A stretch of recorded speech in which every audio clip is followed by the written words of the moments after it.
one of our guests on, Jason Fry, talking about the Celtics are going to win their 19th championship.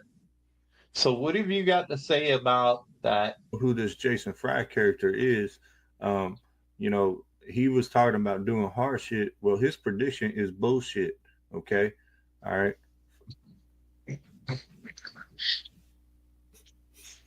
The flu got me last week. Powered through that. Well, much better. Yeah, well, on my bad days, I look a hell of a lot better than you. Are you ready for the joke? I was about to introduce the joke. You jumped the damn gun again. I'm feeling Caribbean here in this. You're feeling Caribbean. That's the word I just made up. What the Caribbean? I'm feeling Caribbean. Folks, we are the most entertaining thing on the world, in the world right now. I think you're trying to cover your own ass right now and just not country of ninth in the country. I think you're just trying to cover your ass right now. And don't. You know what? I got a big ass, so that's a lot of cover. A lot of cover. It take a blanket, damn it. More like a drape. Did you just pull a drape? Is that so I can open it up when I need to go? Hey, you're getting too deep into this. Rivalries make sports great, but they got to be on the same level. And I'm sorry, Angel Reese ain't on the level of Caitlin Clark. Like, it's not Magic Bird. If you don't want to commit to it, take your ass and be a PE All-Star. First off, you need to get your facts effing straight. How do you like me now? How do you like me now? What? You're the coach. Shut up, dude. I won 5 Super Bowls, damn it. How dare you call the Cowboys a shit team? Watch the Cowboys. It'll be fun, they said. Bloody fucking hell, it was no fun. It was like riding a train around one of the Kardashians' asses, and you just disappear into this abyss of ass. Somehow he talked about buttholes that made me hungry for a PBJ sandwich. It's 35-7, and it's only 7 because you just scored. Shut up. Are you telling me coaches like Coach Popovich does plays in spaghetti noodles? The thing about Coach Popovich is he actually liked to use popcorn with super glue. Popcorn with super glue? Yeah, he would put super glue little magnets on the bottom, and then he would arrange them on the board, and he would like color them different colors, and that would signify the opponents. And yeah.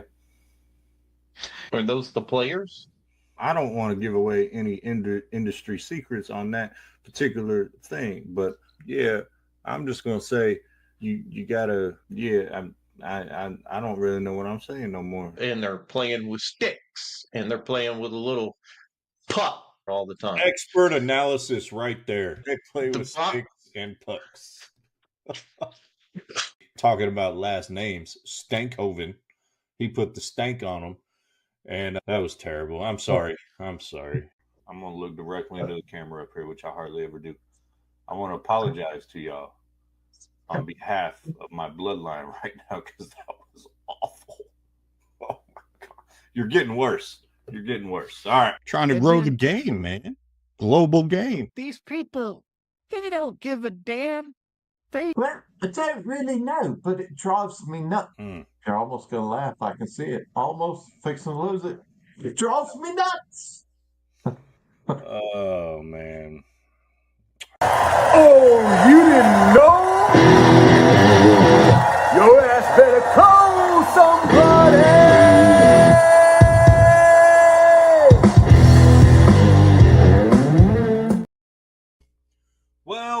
Well, folks. Welcome back. It is On Time Sports Talk. I'm Casey, the remix schedule, and I am flying solo tonight because the old man wanted a vacation. He needed some R&R. So, yeah, good times there on one of the most action-packed Monday shows we could have with NFL free agency. The state basketball tournament just ended. We got the Stars making moves. We got Mavs fallout continuing to happen from the Luka trade, as well as beef between SAS and LeBron, which he wouldn't want to talk about anyway. So I guess it's good that I'm here by myself on some subjects. Also got some list here. We got the top 20 defensive small forwards of all time, the top 20 defensive shooting guards at all time. We'll go over those lists as well. I may not be completely alone tonight. A few of the guys from Tire Sports might hop on and join me and ultimately provide me some company. But if you're out there, feel free to join in with the comments. But yeah, let's break it down. You got NFL free agent frenzy going on at the moment. It's changing as we talk. When I was playing the show, Cowboys hadn't done squat, and now they've done one step above squat. All right. But got some interesting scenario. You know, you got the Myles Garrett thing going on. He wants out. He resigns. We're going to talk about that. Who's left? Who can teams still sign? Ultimately, still out there on the free agent market. And some trade news. A lot of trade news going on with the Steelers. Here locally with the Texans. Last time I checked, the Texans needed an offensive line, and they just traded their starting left tackle away. Not sure I get that. But other trade talks is we got the Dallas Stars. I'm going to beg the question, are they the best ran franchise in DFW? And I think the answer is unequivocally yes, it is. So ultimately, yeah. So and then more things from Luka and the Lakers and the situation that has gone on with the Mavericks and how sad and pathetic it has gotten, to be honest. So all right, let's go and get into it. Is we got the Myles Garrett thing. You know, I'm going to start there. Myles Garrett, he was sitting there saying he wants out of Cleveland, and I want to be a part of a winner.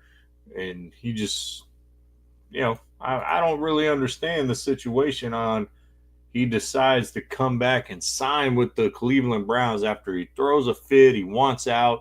He wants to be part of something that isn't a rebuild again, and he wants to continue on his Hall of Fame career. Well, at the end of the day, money talks. And that's just a simple fact. Money is going to talk, and he returns to the Cleveland Browns, agreeing to an extension, $40 million a year.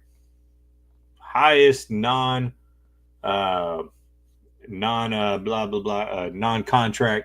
quarterback contract. Sorry, that's what I was searching for out there. And so I just don't get why. I get why you do it. You don't turn down $40 million a year, but there's got to be something else here. And my man Derek, Garrett cost the boys Parsons game. That could be the truth. That could be the truth, because Parsons is up on deck here in a minute. They had to sell him on more than we're going to trade for Kenny Pickett. Like, that was one of the moves that they made. There has to be a plan to take one of those two quarterbacks in the draft, either Shedeur Sanders or Cam Ward. If I was them, if Cam Ward gets to me, I would take Cam Ward way over Shedeur Sanders. But ultimately, they had to sell him on that. There has to be a plan. Because if there's not a plan, why in the fudgesicle do you re-sign with Cleveland? All right, Cleveland. It's been a disaster since they did the Deshaun Watson trade and they gave him all that money. That's been insane. So $123.5 million, $40 million a year. Yeah, I mean, money talks at the end of the day. I mean, if I wanted out of a spot and you're like, hey, $40 million a year, it's got to be really, really bad for me to turn that down if I have earning potential somewhere else. If it ain't that bad, then I'm probably signing that contract as well. But don't sit here and be a hoopla saying, I want out, I want to be traded, basically, I'm not going to say throwing a fit because he had legitimate points on why he wanted out of Cleveland. At the end of the day, don't go through that process and then they throw a little cash on you and then you renege. It's not a good look, Miles. Not a good look for us Aggies, not a good look for you. But at the end of the day, you laughing all the way to the bank and we're not. So what can I say there? The next one, the MVP, the man who I predicted to be MVP about halfway through the season last year, Josh Allen. He got his money. He got paid for sure.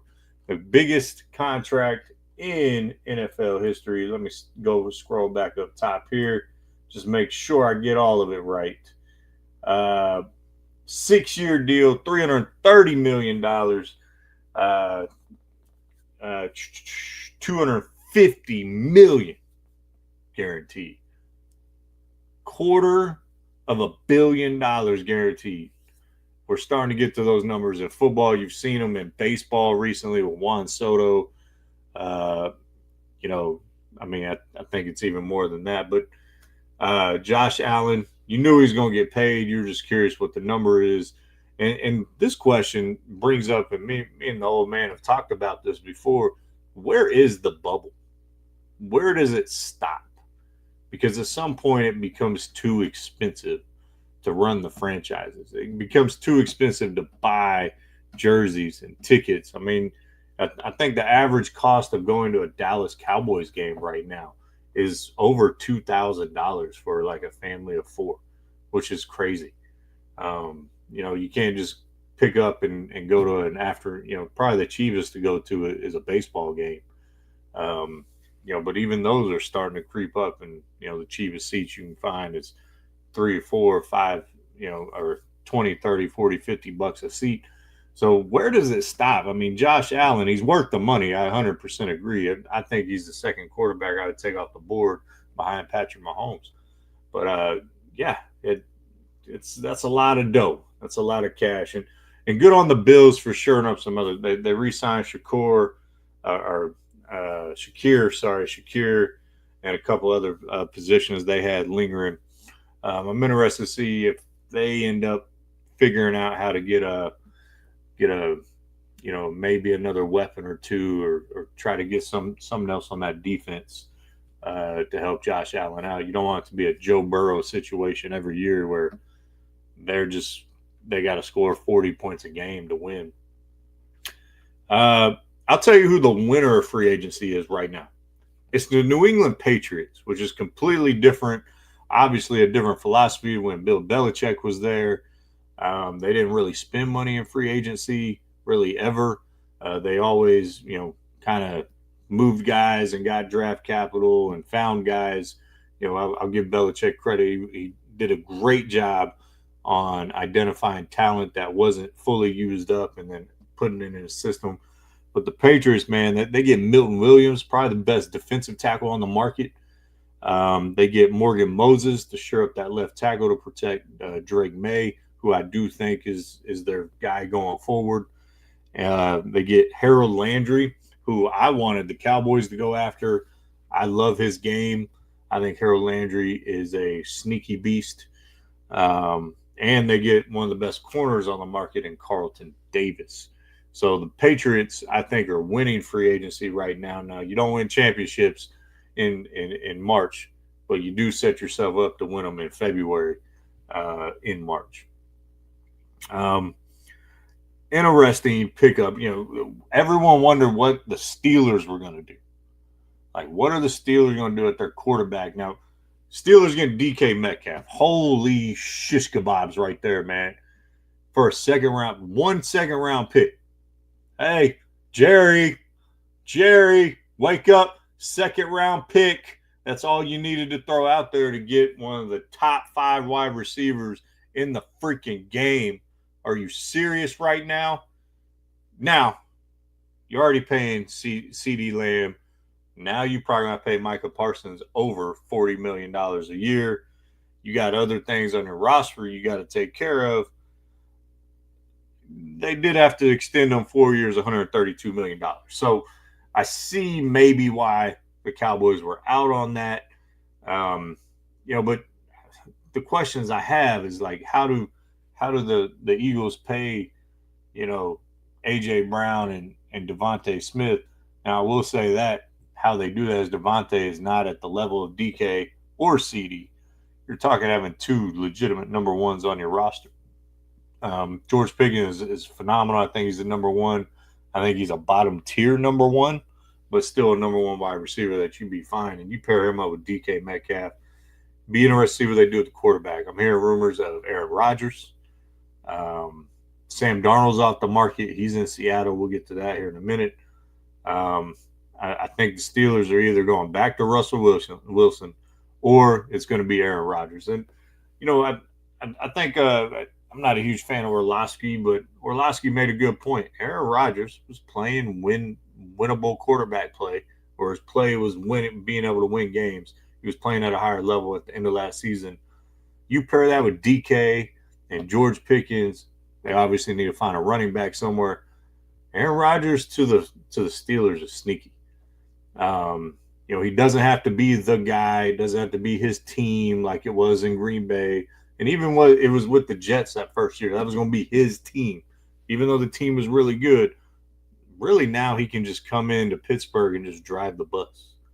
No pun intended. All right. He can just be the steer of the wheel.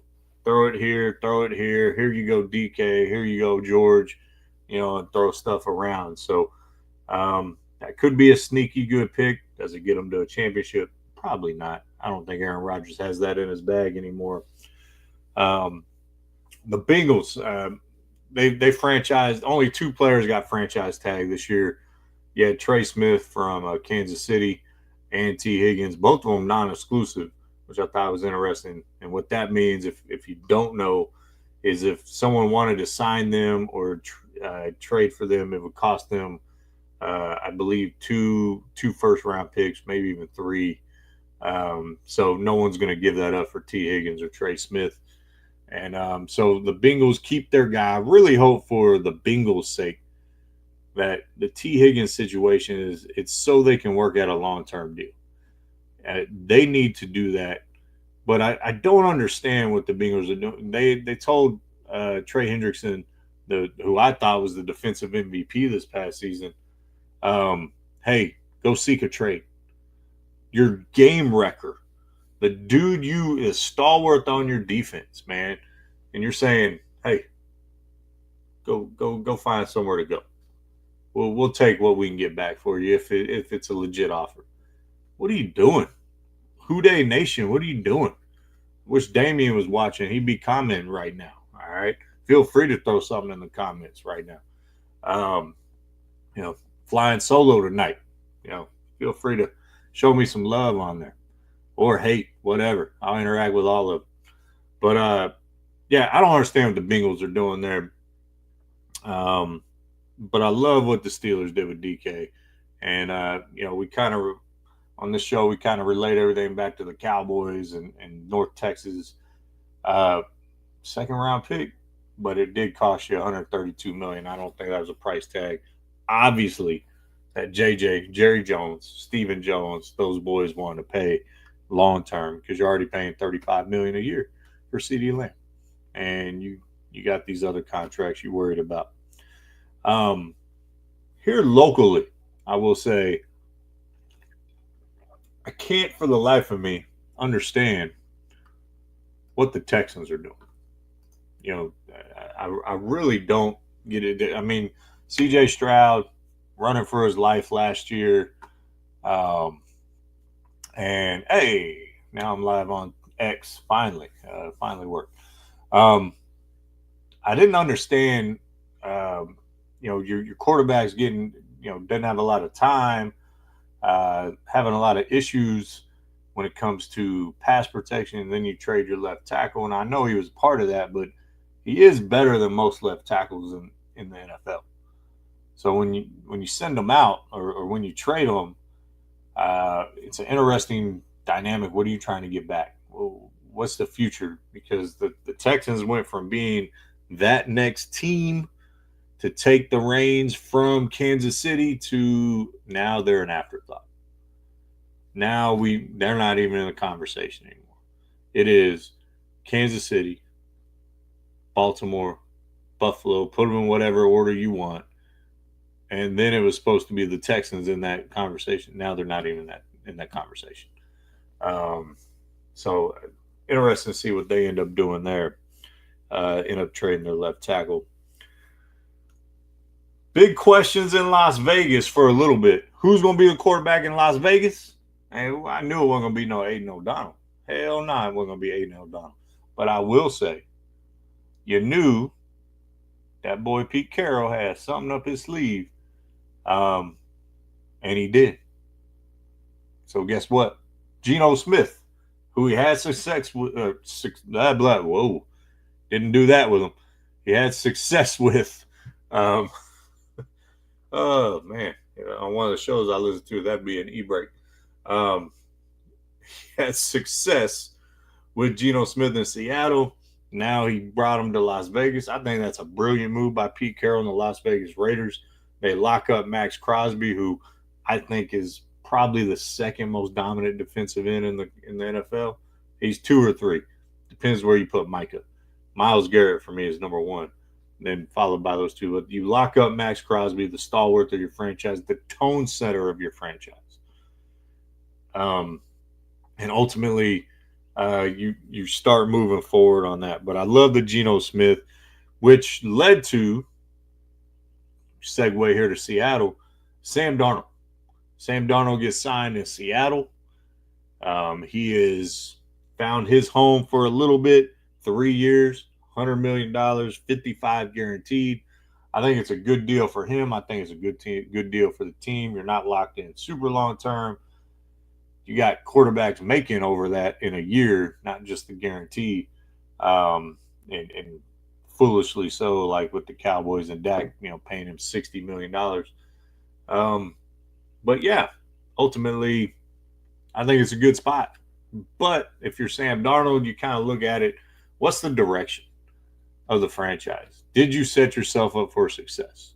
If I'm Sam Darnold, I would have looked at Pittsburgh before I looked at Seattle, because Lockett's gone. You just traded DK. Like, what's the outlook for you to be successful? You had the most success in Minnesota, where you had one of the top receivers in the league with Justin Jefferson, when you had a tight end in Hawkinson, Addison as well on the outside. So ultimately, yeah, interesting scenario with those guys.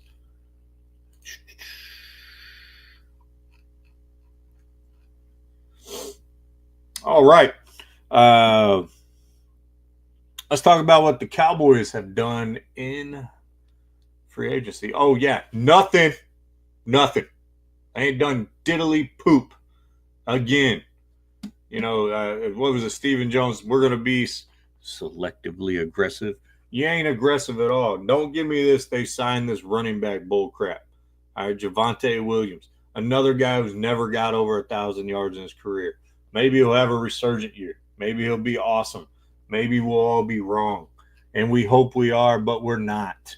Okay? He'll be a decent choice, probably. Now I will say, the Cowboys did do something smart. For the first time in a long time, they re-signed Oziggy, or we just call him Ziggy around here. They did re-sign him for $20 million a year. He is a top, 15 defensive tackle in the league. They did smart on that. They didn't go up to that 25 franchise number, and they signed him 4 years, $80 million, and he's only costing $6 against the cap this year. Oh Lord. So, I think they did a good job there. But you lose Jordan Lewis. He just went away. Okay. And you cleared up all that cap space to try to sign guys. You lose Jordan Lewis. And you want us to get excited about Javonte Williams and re-signing Marquise Bell, an undersized linebacker / safety. Come on, man. Like, what is there to be excited about? There isn't if you're a Cowboys fan. There isn't. I mean, there's only one team in DFW that there's excitement about, and that's the Stars. And when spring training gets over and opening day, the Rangers. But right now, Cowboys, Mavericks, we're all depressed. That's why I drank some whiskey. It's actually lemonade, but wish it was mixed with a little bit. Yeah, those are all the big stories. I'm gonna kind of scroll through here, team by team. The Washington Commanders, we talked about it last week. Deebo Samuel re-signing. They traded for Laramie Tunsil. They re-signed Bobby Wagner. They did get Javon Kinlaw at that defensive tackle position. I will say the Bears have seemed to do some things right as well. The Bears have seemed to do. They got Jonah Jackson. They got Joe Tooney. They signed a center. So the Caleb Williams running for his life situation, they seem to be addressing that. So ultimately, hopefully that is good to go there if you're a Chicago fan.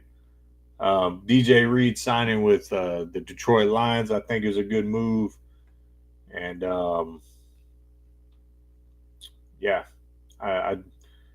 I'm surprised anyone would sign with Carolina, to be honest. But J.C. Horn just signed $70 million to re-sign with the Carolina Panthers. I mean, that's one of those things. Money talks. Like with Myles Garrett, money talks in Carolina. So Chris Godwin returns to Tampa Bay.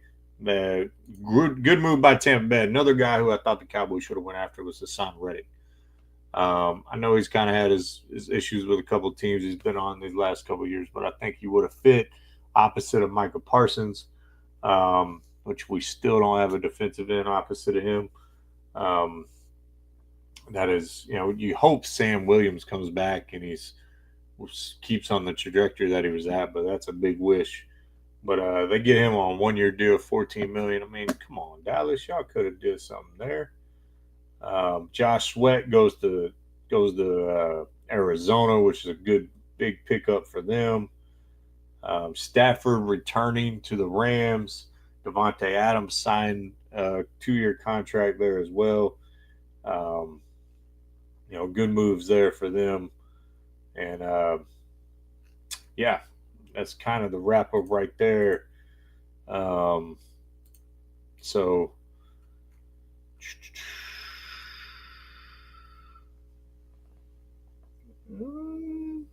crap. This is where I want it. What's left on the NFL free agent market? That's what I was looking for, and really who realistically could be in the running. Who could the Cowboys target, and who would be good signings for anybody, honestly. I like Byron Murphy, 27 years old, still plays at a high level. He lived up to that 2-year, $22 million contract he had from the Vikings. That could be a sneaky player for any team. I don't think the Cowboys are in the running for him, because they're not in the running for anybody, but they're believing in Deron Bland and Trayvon Diggs. I don't know how Trayvon's going to look after that knee injury, but I like Byron Murphy. And here's the number one guy on the defensive side they need to target is Drake Greenlaw. He's one of the best linebackers in the league. He's coming off injury, so you probably get him at a discounted price. He came back, and he's just a game wrecker. And you put him back there with the 2 linebackers we got back there. I think that front 7 looks a little better. So I think the Cowboys should go that route. We do need a guard. Will Fries is out there. But on the defensive side, the biggest need the Cowboys need is safety. And Justin Reed's got to be at the top of your list right now from Kansas City. I like his game. He did a good job in Houston, did a good job with the Chiefs. I think that's a guy you should go after. Excuse me. I like John Hargrave. You need a few more defensive tackles. You got Mozzie, the Bus Smith, and Ziggy. You ain't got no one else. You might do a draft pick. You need a guy. I like Hargrave coming in. Might even look at Calais Campbell, even though he's 39 years old. Dude ends up being a game wrecker on every team he's on. And he's massive. He's like 6'8", 6'9", gigantic guy. But I think an interesting discount guy that is still young, who can make an impact and come off the edge is Chase Young. The kid came from Ohio State, or the Ohio State, and I think Chase Young could be a sneaky signing for the Cowboys and really for anybody who decides to get him. I know he's not the franchise stalwart defensive end. If he was, he wouldn't be on the market right now. But he's young. He still makes an impact from time to time. I really like the Chase Young move if they can make that move. Like I said, he's 26 years old, and another defensive tackle move that could be sneaky.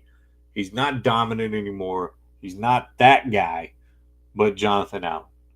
Jonathan Allen, not going back to Washington. He could be one of those guys that could be a depth guy and definitely add to your defensive line room. And, I like that move for any team, honestly, but especially for the Cowboys. And Betcon, the offensive guard, who I believe was in Philly last year. He's a hell of a run blocker. Cowboys need a guard. Why not? Why not him? Oh, wait, because it's Jerry Jones, the GM.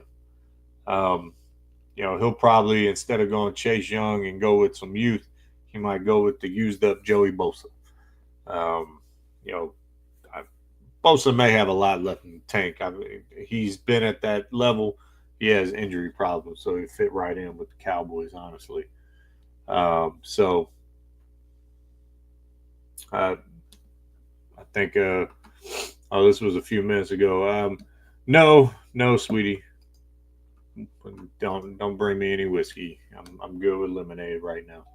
But thank you. That's how I know I married the right one. You make a comment on your podcast, and she's in the other room, and she's like, "Hey, do I need to bring you a bottle?" That's what you're looking for, folks. Oh man. So that kind of covers NFL free agency. If you miss something, if you want me to go back over something that you weren't here at the beginning of the show, feel free to put in the comments. I'll go back and revisit it, give you my take on those individuals. I covered Myles Garrett, Josh Allen, the Patriots, the Jets, and Justin Fields, the Bengals, the Steelers, the Texans, the Raiders, the Seahawks, and of course our hapless Cowboys. So, wish the Pops was here to get his take on some of those, but we'll see what he thinks on the highlights of free agency next week. Maybe the Cowboys will actually make a decent move by then, and we can talk about that. But yeah, don't give me this Javonte Williams crap. I'm sorry. So I want to flip gears here to the NHL. All right, and I may lose some viewers here because it's not for everyone. If you're not into the NHL, you probably should be. But it leads me to the question, who is the best ran organization in the Dallas-Fort Worth area? And the state of Texas, you can go as far as the state of Texas. I really think right now, currently, it's the Dallas Stars. For the last 10 years, it's probably been the Houston Astros. I think the Rockets are on the up and up. Once they got rid of Morley, they're doing well. But the Dallas Stars right now, they are making moves to win now. And if you follow hockey, they have been right there. They were in the, ran into the Golden Knights a few times. And then last year lost to the Oilers in the Western Conference Finals. And I think a few years ago, I may be mistaken. in the Stanley Cup Finals and didn't win it, but because we haven't won one since '99. But they trade for Rantanen. I think I'm saying his name right. One of those hockey names, Rantanen. I want to put this in perspective for you. Trading for Rantanen, because most folks didn't. I mean, I kind of had to look it up. He's one of the best players in hockey, and it's like the Mavericks trading for Anthony Davis. If Anthony Davis wasn't injured and didn't have an injury history, and they didn't give up Luka, Kyrie, or PJ Washington or Derek Lively, that's what it was like. It was like the Stars traded for Rantanen. I'm gonna butcher his name all night long. They traded for him and gave up Stankoven, which I did like Stankoven. You heard his name on the intro if you were here during that time. But it's like you gave up Jaden Hardy and some picks is what you gave up if you're the Stars to get one of the best goal scorers and best players in the NHL. Blah blah blah blah blah blah. In the NHL. They're going for a Stanley Cup this year. They have youth. They're not on, and I believe he signed an extension already. You have a young core with some vets. I have a feeling the next 1 or 2 years, Jamie Benn and Tyler Seguin will probably be gone or retired, especially if they win a cup this year or next year. But ultimately, man, they're going for it and they're making smart moves. And I know you're not. Sometimes you got to franchise the future, or put the future on loan to win now. Well, Dallas has not only done that, but they're set up to win in the future with Wyatt Johnston, Miro, Rope Hintz, Robertson, not Josh, but Robertson. Who wears my number 21, and CC, who they traded for earlier in the year. They've really made moves to not only win now, but to make it sustainable. There's a team that plays in that same building that needs to take notes. Nico Harrison needs to walk down the hallway, knock on the Stars GM door, and say, "Hey, buddy, what are you doing?" Because what I'm doing, it ain't working no more. All right. So, yes, I'm going to segue to the Mavericks and the continued fallout from this trade. Now, if you were watching the show when I broke down the trade, I understood the thought process behind it. I wasn't necessarily defending it, but I understood if you're trying to build a team that way, why you make that trade. With that being said, if I'm the GM of Dallas Mavericks, there's no way in hell I make that trade. You're crazy. He's 20. I think he just turned 26 years old, or he's about to, in Luka. And maybe you had some issues with him. Yeah, so what? You know, he's a top 5 player in the league, top 3 player in the league, generational offensive talent. He is what you build your franchise around if you're an NBA executive. But the fallout has just gotten so much worse. Luka's looking solid in LA. He's not looking like he's 280 pounds or he's out of shape. I mean, he wasn't super in shape, and he's never been super in shape, but he's not what they said he was. He's not drinking 25 beers a day and smoking all the hookah he can get. He may have been doing some of that, but it's not at the level they tried to paint him as. And, you know, it's generally not. So at the end of the day, AD gets hurt that first game. You're like, okay, he can come back. Let's try to tread water. You know, Lively's out, Gafford's out already by that time happens. And then Kyrie tears his ACL. Here's why you don't mortgage your future on a injury-prone guy, not Kyrie, talking about AD, and say we have 1 to 3 years to win an NBA championship. This year's effed. You ain't going to win shit this year. Next year is effed because Kyrie ain't coming back till about this time next year. And he'll be a year older His game is predicated on speed, quickness, and quick twitch. He may lose that. A la you see things that happen to players like Derrick Rose and John Wall. ACLs, you can come back from them better than you could in the past, but as you get up there in age, it's not the same. All right? It's just not. I'm 38 years old. I went to the gym today, did some front squats. I couldn't even do the workout because I had to stop after the weightlifting because back went me, and I'm like, nah, I'm done. Well, Kyrie's 32, 33 years old. That knee ain't gonna recover like it would if he was 22. And so you mortgaged your future on an injury-prone big man who got hurt the first game. And I understood what AD tried to embrace it. He was like, hey, I'm here now. I got y'all. And it was right after that putback dunk. And then in the third quarter, he goes down with the abductor strain. I give credit to Anthony Davis for saying, hey, let's get in this together. I know you lost your guy, but I can be your guy now. And ultimately he can't because he's injured. I don't know if AD, I think this may be a situation where you trade AD in the offseason. He never plays another game for the Mavericks, and you effing rebuild. You let him go. When Kyrie gets healthy, you trade Kyrie wherever he wants to go and just get all the assets you can get and start a full-on rebuild and fire Nico Harrison. I didn't think he deserved it at first, but I think he does now because you mortgaged your future on 3 years and you lost 2 of them.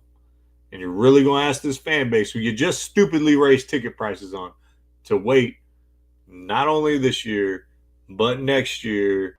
And then, we're going to win it that third year. Don't give me that. I know there's rumors about KD. I know there's an interesting back and forth between Coach J. Kidd and Kevin Durant the other night. And I feel for Jason Kidd, man. As a coach myself, you're rolling with subpar talent and 7 or 8 guys. Then you had the 2 guys collide the other night, which is just the season in a microcosm. One gets taken out. You can't even sub guys because you ain't got no one to sub.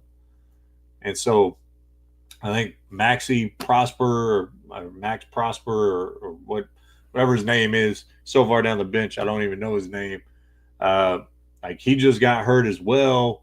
I've never seen a team go through this as a franchise when it comes to injuries. Never mind the trade. It's Luka gets hurt first with the calf, and then Lively, and then Gafford, or vice versa, however. And then you have AD after the trade. Now you have Kyrie. Now you have and PJ's been in and out with injuries. And then you traded Quentin Grimes as well. Not many people talk about that trade. Quentin Grimes could get you 20 a night if he's one of those guys on the floor for that amount of time. And then you want to send him off into La La Land, wherever you sent him. And the first night he gets 25 or 30 points for the team he got traded to. I think it may have been Philly because you traded for Caleb Martin, another injury-prone dude. Nico, before the season, you were considered one of the best GMs in all of sports. You are now the worst GM in sports. You are. Now, if you somehow salvage and get your ass out of this 6-foot hole you're in, credit to you. Now, I mentioned the KD and the exchange between Jason Kidd and him a few minutes ago. There's rumors that KD may come, to Dallas. And why would you want to? You just saw what Nico did to a top 3 player in the league. And you're going to sit here and say, I want to go sign there and play under that guy. Why would you go to Dallas if you're a free agent? You built all this clout for 20, 25 years as an organization. And now you ultimately blow it up in a single night. You blow it up. All that goodwill with the fans. And I'll say this. If Kyrie gets healthy and Cade, let's just say scenario, Kevin Durant comes to Dallas and it's him and AD and these other boys kind of holding the fort down. Kyrie comes back. And let's just say they win a championship next year. It's not going to happen. I understand that. I'm not delusional like that. But I'm saying pie in the sky, greatest scenario for Nico Harrison. let me tell you this. I wouldn't celebrate it. It would be hollow. I've said this to many people, and if the camera was pointing back here, you'd see the Dirt jersey hanging up. What made 2011 so special for Mavericks fans was because we rode with Dirt for 20 years. And to that point, about 15 years, 12, 13 years, whatever year it was, we rode with Dirt. He was our guy. We saw him beat the Spurs in Game 7 of the conference semifinals. We saw him get to the 2006 finals, and that bullshit happened with Miami and all the phantom fouls and Dwayne Wade and all that BS. We saw him win the MVP the next year and get bounced by Golden State, and everyone was like, blow it up then. Then we saw first round after first round exit. Dirk can't be the star, can't be the guy. European players can't be franchise guys. And then 2011 happens. And it was just that, because you rode with Dirk all that time, it was special. That's what it was going to be with Luka. Luka may have only won one championship here in Dallas, but it would be worth all the other years. And you were this close. You were this close. Western Conference Finals 3 years ago. In the finals last year. And now look where the Mavs are. And then you want to add insult to injury. Freaking raise ticket prices, man. Are you kidding me? That's bogus. It's really, really terrible stuff, man. I was talking to my best friend who I fell in love because of him. I fell in love with basketball. I learned how to play basketball from him. So Bobby, if you're watching, what's up, B? And we're talking, and it was like, who we become a fan of? I'm not cheering for Houston. Damn that. I can't cheer for any Houston team. Sorry. I ain't cheering for the Spurs. They're my mortal rival since I became a basketball fan, or I should say a Mavericks fan in 1998. After Jordan retired, like a lot of kids in the Dallas-Fort Worth area. I don't like Shai Gilgeous-Alexander. He said cheer for the Oklahoma City Thunder. I just don't like those guys. I don't like Dort. I may not have a team, folks. I may not have a basketball team that I cheer for anymore. I mean, if the Lakers win, I'm taking that damn banner behind me down, and I'll take this down right here, and I'll just get rid of all my Maverick stuff and just be a free agent fan, I guess, and truly have some unbiased. But yeah, the fallout from the Luka trade and all the injuries, it's pretty sad and depressing. I feel for Jason Kidd. I don't know if he was really on board with the trade, to be honest. I really don't. They say our visions are aligned. I think that's just something you say in a press conference, man. I really do. All right, an interesting take on you got this beef going on, and I love when beef happens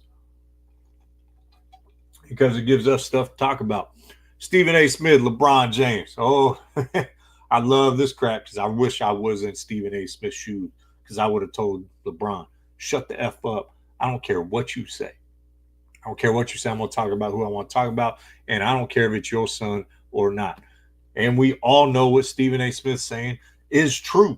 Your boy is getting embarrassed in the NBA because you wanted him there. He's not an NBA player. He was the biggest fraud of an All-American, a McDonald's All-American. The only reason he was there because he was your kid, and he brought viewership. He didn't earn that. Then he's like, I'm not going to travel with the South Bay Lakers. Well, he got over that, but it wasn't a good look. And it's not like he has absolutely burned up the league. And it's not like he has shown out when you did call him back up to the team. It felt so cheap and manufactured that first game when Bronny and LeBron goes in there. Really, second quarter, didn't even wait till the fourth quarter or start of the fourth is probably when you would want to do it. Or in a blowout game or something like that down the road. But the first night, second quarter, give me a break, man. And LeBron, you are like you're never going to do an interview with me. You're never going to be on this show or any show I'm a part of or a radio station, whatever, and that's fine because I wouldn't have you. I'm sorry, but you're a punk. You're a selfish dude. I can't stand you. Yes, I'm a LeBron hater. I can admit it. And yes, it stems from jealousy. We were in high school at the same time. And I had to watch your games on ESPN and that bull crap. All right. You're a talented dude. You're one of the greatest players ever. He's a legit dude. But like later that night or in that game, you confronted Stephen A. Smith on the sideline. I think it was the Boston LA game. And Tatum goes by you and you go, ugh. And they call an offensive foul on Tatum. And the dude didn't even touch you. Just another example of your punk ass not being the GOAT. That's another example because you're not above Kobe. You're not above Jordan. Okay? And you're falling down my list with this stuff because I can't stand you. Don't give me the stats. If my dad was here, he'd probably say, hey, look at the stats. Some stats are hollow. You got all these points because you played longer than everyone else. That's it. Kareem was never considered the greatest. Maybe when he was going through it, and you know that changed very quickly when Jordan came along. But he wasn't ever considered the greatest because of how many points he scored, because he scored more points than everyone. No one considers Karl Malone greater than Michael Jordan. Okay, he scored more points, and whoever goes up that list will not be considered better than Jordan, because Jordan is the best. As simple as that. LeBron is great. He's a top 10 player of all time. I won't take that away from him.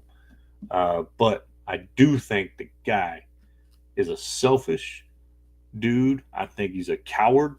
I think he has played the system when it comes to the referees and how he flops. And you are 6'8", 250 something. You're going to sit here and tell me, people are like, oh, if you dropped him in that era or that era, we'll never know. We'll have to wait till we get to heaven to find out. And all these dudes can play in their prime. But you're going to tell me the dude who is flopping like that is going to go back into the 90s and dominate? I'm more leaning toward Dennis Rodman. He'd just be a guy. Now, I think he'd be more than a guy. I think he'd be an all-star level guy. I think he'd be a guy would build your franchise around. But LeBron, don't give me this. You're flopping. Your selfishness. Keep my son. Don't talk about my son. Your son's a grown-ass man, dude. Let him talk. Stop being daddy ball and let Bronny talk and address Stephen A. Smith, and not through Twitter either. Oh, the guys who can't play have the most to say. Yeah, he averaged 1 point in high school. You know, people respect his opinion. Not saying I do, not saying you do, but people respect his opinion on the game because he's covered the sport for so long. Stephen A., I'm on your side on this one, homie. I really am. But oh man, LeBron, you suck. I don't like you.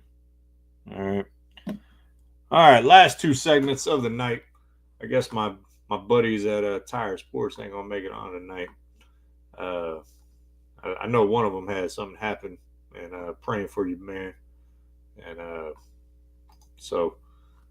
but I wanted to talk about this couple lists here. I'm gonna go through all the list eventually, and I'll go through them with Pops when he's here. But the best defensive small forwards of all time. We're gonna do small forwards and shooting guards. So if you're reading the list, tell me, and this is by Hoop Herald. You can find them on Facebook. I don't want to take credit for this, but I did use their picture here because they do really good list on Hoop Herald. So whoever's running that on Facebook, keep doing what you're doing. I really like this list. Another reason why you can't put Jordan under LeBron in the GOAT talk is who's number one on that list. Oh, that's Michael Jordan. And there's no argument. He's the best defensive two guard of all time. Defensive player of the year in his younger years. Now, we'll say I probably put Michael Cooper above Tony Allen here. Some of these guys, you got to really go back and research. You know, Paul Presley, Don Chaney, Jerry. How good was Jerry Sloan, Sidney Moncrief? And I will say most guys who play 2K probably know who Sidney Moncrief is, because that dude is a beast on 2K when you start playing with those historic teams. But they're pretty damn good. But most of these lists these guys do at Hoop Herald, I don't have a problem with. There might be one or two. I might move one or two spots. Ron Harper, I think, would have been higher if he wouldn't have got injured. I might put Klay Thompson a little higher than where he's at, over Dan Marley, over Paul Presley, just because of the era that he's played in. But Kobe, when he was playing in 2005, 2006, in that era, I wouldn't have put him on this list. But that dude proved that he would lock you down. And, I mean, the dude would lock down LeBron. Hence why he's not above, or LeBron's not above him in the GOAT talk, is Kobe schooled LeBron James all the time. And you got this 6'6", 225 guy schooling this 6'8", 270 guy, 260, 250 if you want to go lighter than that. But it's pretty crazy how bad Kobe made LeBron James look a lot of the times. But Dwayne Wade at 10, I think, is high when we're talking just defensive guys. Now, there may be some guys on another list that you might think would be on the. Wait a second. I put them on the wrong. Whoopsie. This is the shooting guard list. And I put them on the wrong one. And small forwards over here. I thought that looked wrong at the bottom. All right. So ignore the line at the bottom where it says shooting guard. These are the small forwards right here. But if we were talking best defensive shooting guards of all time, this would be it ultimately. So I kind of already talked about this list. So this would be the small forward list. Holy crikey. When I was making that about an hour and a half ago, I guess I rushed and didn't change the list when I copy and pasted. What a dumbass I am. Well, like Coops commented one time, he said this is the stupidest thing he ever watched. It ain't supposed to be the smartest thing, like I said. So, like I said, ignore the shooting guards here. I think this list for the small forwards is pretty accurate. Once again, you got to do some research on guys like Rodney McCray, Derek McKee. I remember Derek McKee, but Jamal Wilkes, Jerome Kersey, those type of players. Most of these guys, a lot of people will know. The Andre Iguodala's, the Sean Marions, Karolinko. I think Karolinko may be a little low. He led the league in blocks, the only non-center, I believe, in like the last 30 years to lead the league in blocks. Tayshaun Prince was a beast on the defensive end. Jimmy Butler may be a little higher on this. I think he may be a better defender than Shane Battier, but I think you put it in perspective on their era. I love Ron Artest being 4. I might even put Artest above Bruce Bowen. But I think Bruce Bowen's consistency is what puts him above Ron Artest.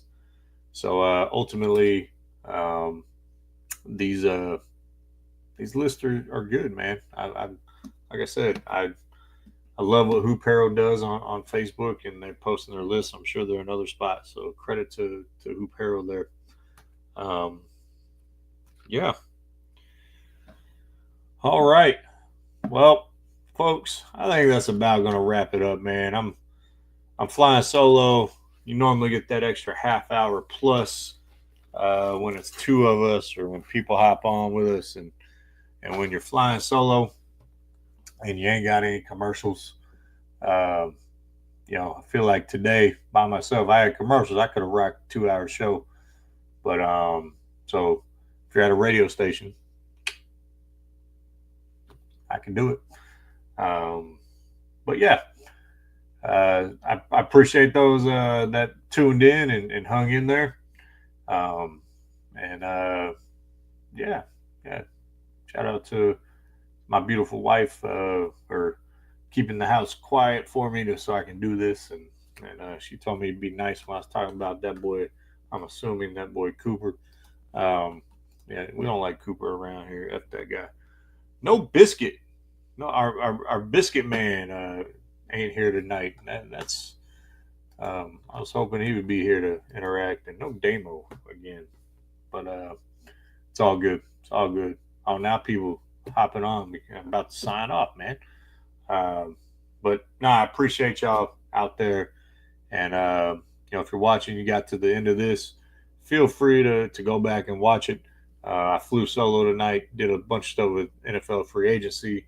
If you throw something in the comments, I can talk about it real quick if you want to before I hop off here. But talked about best organization, sports organization in the state of Texas. Actually, I got 5 more minutes in here. There's one thing I forgot to mention. The UIL state boys basketball tournament was this weekend in San Antonio. It was a lot of fun. I go every year. Linda's gone with me the last 2 years. And so it's always at the Alamo Dome, and it has been since I moved from Austin. And I did some on-location interviews with some coaches there for another show I do. But one thing I was asking them is, would you like to see the state tournament rotate places from San Antonio, Austin, Dallas, Fort Worth area, Houston, maybe Waco, and would that be a possibility? And I think it is. I think they should, because the Alamo Dome, the venue's just too big. Like you had some massive crowds, which you would see in like a Campbell Center here in Houston, and fill up the place. It'd be loud and the environment would be awesome. Like, you can hear every call that the coach is making on the court. And I think the right now in the Alamo Dome, the state championship is actually easier than your state semis and your regionals, because you're normally in smaller venues. It's loud. The town is there. They're going crazy. You can barely hear yourself think. And I think that's the environment you need to try to get to if you're UIL basketball, for boys and girls. And I think they should rotate it, and I think they should look at actually smaller venues. One, it might be cheaper, but two, you look in Round Rock, or not Round Rock, Leander. They got the place where the Austin Spurs play. That would be a good place in Austin if you didn't want to put it on UT's campus. I will say I enjoyed watching the basketball games we saw. A lot of blowouts. I don't think that splitting each level into 2 big and small really worked out as much as they wanted it to. I've really loved watching Hearn play. I've interviewed their coach for the other show I do like 3 or 4 times, Coach Gonzalez. So shout out to him and his guys. They ended up losing the state championship, but what an incredible season. My man, you young coach, you've been doing it for a minute, but in the young coach in the profession, you've already been farther than 95% of us ever get. That's incredible, man. What an accomplishment for that community as well. That's the 4th time they've been to state.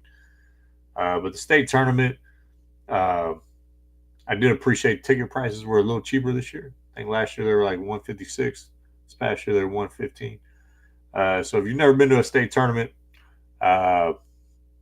feel free to go. It's a cool experience. Our favorite thing to do in downtown San Antonio is ride the scooters around. For sure, that's a lot of fun.